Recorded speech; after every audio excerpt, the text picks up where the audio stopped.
Hello दोस्तों, आप लोग का स्वागत है H2 स्टडी चैनल में।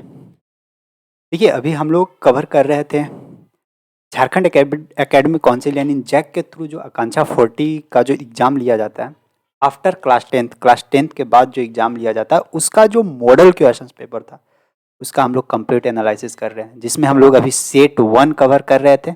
सेट 1 में फिजिक्स का कवर कर रहे थे जिसमें 20 क्वेश्चंस कवर किए थे। और उसके आगे जो, क्योंकि एक सेट में 3 टॉपिक रहेगा जिसमें फिजिक्स रहेगा, केमिस्ट्री रहेगा या मैथ रहेगा, या फिजिक्स केमिस्ट्री या बायोलॉजी रहेगी। ये इस तरह से सेट चलती है, जिसमें अभी हम लोग फिजिक्स का कवर कर रहे थे। एक एक टॉपिक में यानी फिजिक्स में 40 क्वेश्चन, तो जिसमें हम लोग 20 क्वेश्चन कवर किए थे। और बचा हुआ जो 20 क्वेश्चंस और था सेट 1 में, जो फिजिक्स पोर्शन था उसमें जो 20 क्वेश्चंस और बचा हुआ तो उसको इसमें कंप्लीट करेंगे। और ये पहले वाला सब लोग आप लोग देखे होंगे। सारा सारा सेट का हम प्लेलिस्ट क्रिएट कर देंगे, आप वहाँ पे जाइएगा और ज़रूर देखिएगा, ठीक है। तो ये जो 2022 में जो मॉडल क्वेश्चंस पेपर बना हुए थे उसी का कंप्लीट एनालिसिस कर रहे हैं, क्योंकि कोई भी एग्जाम देने से पहले उसका प्रीवियस ईयर क्वेश्चंस कवर करना बहुत ज़रूरी होती है, ये ध्यान रखिएगा। तो और आपका तो सिलेबस वही है, सिलेबस के अकॉर्डिंग जो क्वेश्चंस बनती है वही बनेगी। तो इसी क्वेश्चंस के अनुसार, इसी क्वेश्चंस के पैटर्न के अनुसार आगे भी आपका एग्जाम में क्वेश्चंस पूछा जाता है, तो आपको ये बहुत इंपॉर्टेंट हो जाती है। तो सेट 1 कवर कर रहे थे जिसमें हम लोग 20 क्वेश्चंस कवर किए थे, और ये हम लोग का मॉडल क्वेश्चंस पेपर है। तो और जो आगे वाला है क्वेश्चंस पेपर, उसको क्वेश्चन पेपर में जो आगे का क्वेश्चन था वो सब कवर करेंगे। ये सब सारा चीज़ हम आपको कंप्लीट करवा दिए थे। 20 क्वेश्चंस तक कंप्लीट हो गई थे, यहाँ तक एंड हुआ था हम लोग का। इसके बाद देखिए 21 क्वेश्चन, और आज एक होमवर्क देंगे, मात्र एक क्वेश्चन। देखते हैं कौन कौन लोग उसको सोल्व कर पाते हैं, क्योंकि सब क्लास 10th स्टैंडर्ड का ही क्वेश्चन है। तो आपसे बनना चाहिए, ये भी ध्यान रखिएगा। तो देखिए जी, 21 क्वेश्चन क्या बोलता है, सो ध्यान से समझिएगा।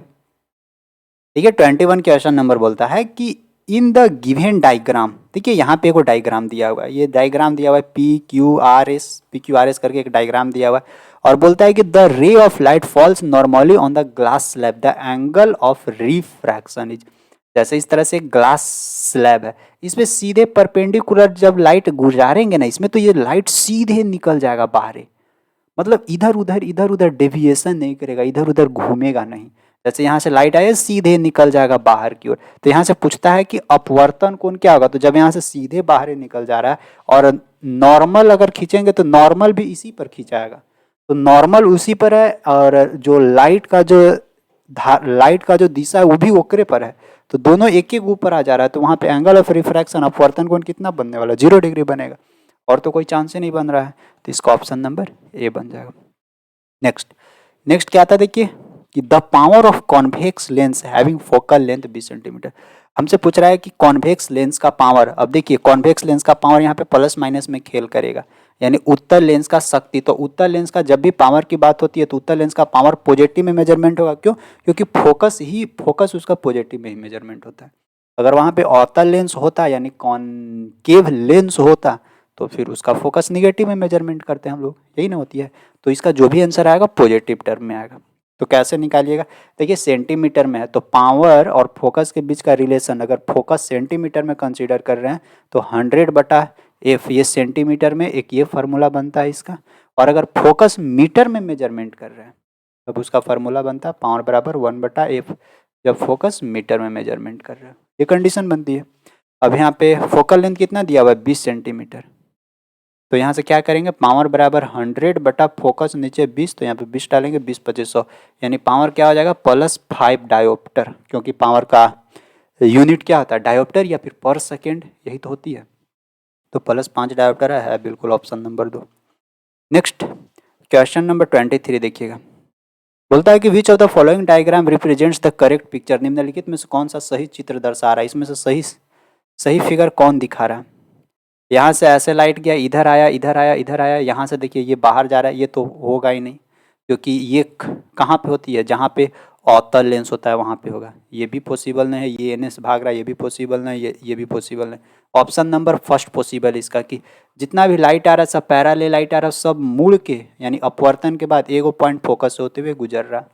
तो इसमें केवल और केवल फिगर नंबर 1 ही करेक्ट इसका बनेगा। नेक्स्ट 24,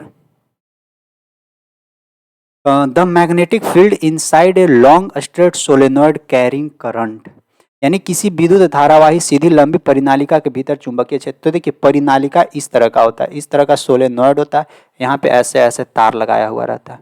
अब यहाँ पे क्या करेंगे, यहाँ पे अगर हम लोग बैटरी जोड़ देते हैं, ऐसे बैटरी जोड़ देंगे ना, तो इसके अंदर, वो अंदर खोखला है तो अंदर मैग्नेटिक फील्ड जनरेट होगा, और अंदर मैग्नेटिक फील्ड यानी चुंबकीय क्षेत्र उत्पन्न होगा, और वो जो चुंबकीय क्षेत्र है सभी जगह समान समान समान, ऑल पॉइंट्स पे इक्वल इक्वल इक्वल आएगा। तो is same at all point, सभी जगह सेम सेम आएगा, तो इसका ऑप्शन नंबर डी बनेगा। 24 के बाद देखिएगा 25, red light is used in traffic signal because, traffic signal में जनरली रेड लाइट, लाल कलर वाला लाइट ही यूज किया जाता है। क्यों? रक्त का रंग लाल होता है, प्राणी लाल प्रकाश सबसे कम प्रकीर्णित होती है, या लाल खतरा का सिंबल है। रेड लाइट डिस्प्रेस लिस्ट बिल्कुल सही। देखिए जब लाल प्रकाश सबसे कम प्रकीर्णित, प्रकीर्णित मीन्स की झुकना, सबसे कम प्रकीर्णित होती है, और एक बोलता है कि red is a symbol of dangerous, या लाल कलर डेंजरस का सिंबल है। तो इसका ऑप्शन नंबर देखिए 3 भी है करेक्ट, 4 भी है करेक्ट। क्यों? क्योंकि लाल कलर तो खतरे का सिंबल है ही, लेकिन मेन जो रीजन है ना, इसीलिए ट्रैफिक लाइट में इसको लगाया जाता है, क्योंकि दूर से भी कोई अगर आदमी आ रहा है ना, तो उसको दिख जाए कि हाँ आगे रेड लाइट जल गया। इसका मतलब ये होता है कि रेड लाइट ज़्यादा झुकता नहीं है, बहुत दूर तक जाता है, और सबसे पहले कौन झुक जाता है? तो वायोलेट सबसे पहले झुक जाता है। तो लाल रंग का कम, सबसे कम प्रकीर्णन होता है, इसी के चलते जनरली इसी का हम लोग यूज करते हैं खतरे का सिग्नल के लिए, क्योंकि दूर से ही हमको दिख जाएगा कि अच्छा आगे कुछ ना कुछ प्रॉब्लम है, रेड लाइट जल रहा है। इसका ऑप्शन नंबर 3 ही रखिए, करेक्ट वही होगा। Next, mirage is an example. Mirage means मारीचिका। देखिए ये मारीचिका का होता है, जैसे आप अगर रोड पर चल रहे हैं ना, खासकर जो अलकतरा का बना हुआ रोड रहता है ना वहाँ पे, और उस पर चलिएगा ना, और खासकर गर्मी के दिन में आप चल रहे हैं, तो कुछ दूर के बाद लगेगा ना, जब नज़र उठा कर देखिएगा तो लगेगा अरे सामने रोड पर पानी है। ऐसा कभी फील होता होगा आपको? तो वो क्या है, वो एक भ्रम है, वो एक साइंटिफिक रीजन है वहाँ पे, क्या? मृग मारीचिका। तो मृग मारीचिका एक किस प्रकार का एग्जाम्पल है? तो वो एग्जाम्पल है प्रकाश का अपवर्तन तथा टोटल इंटरनल रिफ्लेक्शन, कुल आंतरिक परावर्तन। तो वो जनरली टोटल इंटरनल रिफ्लेक्शन और प्रकाश के अपवर्तन के चलते वैसा दिखता है, वैसे वहाँ पे रोड पर पानी नहीं बहता है।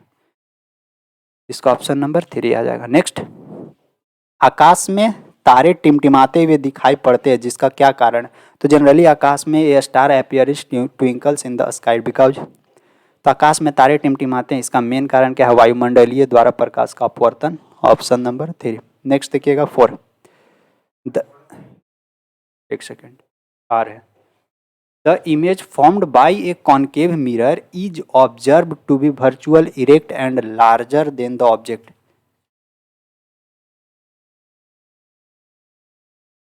Larger than the object, what should be the positions of the objects. मतलब कहने का मतलब क्या है कि the image form by a concave mirror is observe to be virtual, एक कॉन्केव मिरर है, उस कॉन्केव मिरर में जो इमेज बन रहा है ना, उस इमेज का क्या कंडीशन? वो इमेज वर्चुअल बन रहा है, इरेक्ट बन रहा है, और लार्जर बन रहा है then the object.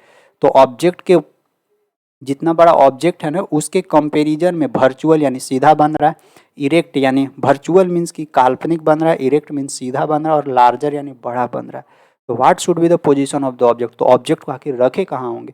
Concave mirror के सामने, यानी पोल यानी ध्रुव और फोकस के बीच में रखे होंगे, तब जाकर इसका स्थिति इधर बनता है ऑब्जेक्ट का प्रतिबिंब। तो ऑब्जेक्ट कहाँ रखे होंगे? Between the principal focus and the centre of curvature, between the pole of the mirror and the principal focus. बिल्कुल ऑप्शन नंबर 4 इसका करेक्ट होगा। हिंदी में भी देख लेते हैं। आज 10 ही क्वेश्चंस कवर करेंगे, फिर जो बचा हुआ 10 क्वेश्चंस रहेगा वो नेक्स्ट लेक्चर में लेकर आएंगे, ठीक है। तो देखिए अवतल दर्पण पर बना प्रतिबिंब आभासी, ठीक है, सीधा और वस्तु से बड़ा आकार का दिखाई पड़ता है।